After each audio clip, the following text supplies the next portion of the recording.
Happy Sabbath, everyone. May 31, 2025, and it is indeed a wonderful, sunny, and amazing Saturday morning. So let's give thanks for all the blessings na nasa buhay natin, mga blessings na darating pa din kasama mga pagsubok, mga trials and challenges that makes our life more beautiful, wonderful, and exciting, syempre.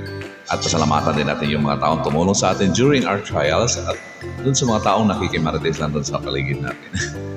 Shoutout dun kina Glenda, Glenn Snow, Pucci, Margie Crane, Cecil Boris, Mama Lu, Luis and Susan, Jordan and Judith Sasil, Joel and Hani Pistolante, kina Henry Arienda, Sir Omar Barcula ng Malaybalay City, Bukidnon, Melody Acosta, GM Pangilinan, Joey Moreno, and JJ Orejenes, kina Badyatahan, Jima David, Nimpa Pagsibigan, Angie Sarmiento, May Gumayan, Elizabeth Guevara, Mabel Andres, and Inday Araso. Kumusta ka na, friend?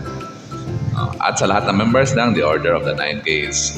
Ripples of the day natin po is, life and all its challenges amplifies our joys, happiness, or sadness according to our decisions, reactions, thoughts, deeds, and gratefulness. So keep that in mind po. Thank you for following, liking, sharing, and subscribing to these videos. Good morning and have a blessed, wonderful, happy Sabbath, everyone.